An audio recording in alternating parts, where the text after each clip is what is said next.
السلام علیکم، میں ہوں منیر پیرزادہ، آپ دیکھ رہے ہیں ٹی وی 49 نیوز۔ آئیے نظر ڈالتے ہیں اس خبر پر۔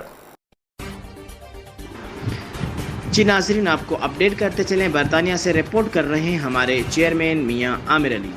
عید الاضحیٰ کے پرمسرت موقع پر shadow minister M P Afzal Khan, deputy leader House of Commons اور مشہور بزنس مین سیاسی رہنما چودھری ذوالفقار علی کی جانب سے تمام مسلم امہ کو دلی عید مبارک اور کووڈ-19 کے متعلق خصوصی پیغام۔ آئیے مزید جانتے ہیں میاں عامر علی کی اس رپورٹ میں۔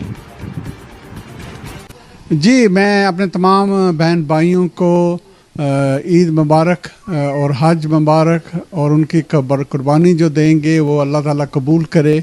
اس وقت ہم کووڈ-19 کی مشکلات سے گزر رہے ہیں۔ پچھلے 15-16 منتھ سے ہم نے جو لاک ڈاؤن دیکھا ہے تو گورنمنٹس کے رولز اور ریگولیشن ایز کیے جا رہے ہیں منڈے سے، لیکن کیونکہ نمبر بڑھ رہے ہیں تو آپ سے گزارش یہ ہے کہ آپ اپنی احتیاط کو نہ چھوڑیں۔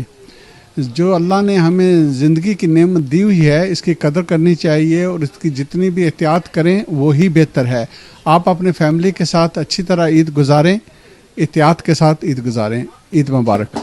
جی بسم اللہ، السلام علیکم۔ جی میری طرف سے تمام اہل اسلام کو عید مبارک، خصوصاً تمام پاکستانیوں کو جو یورپ میں، مڈل ایسٹ میں بستے ہیں اور گھر سے دور ہیں، پردیس میں بیٹھے ہیں، اور اس مشکل وقت میں کرونا کے دور میں اپنا حوصلہ قائم رکھے ہوئے ہیں، سب کو دلی عید مبارک۔ اللہ تعالیٰ سب کے لیے آسانیاں پیدا کرے اور اس موذی مرض سے، بیماری سے اللہ تعالیٰ محفوظ رکھے اور سب کو کامیاب کرے، آمین۔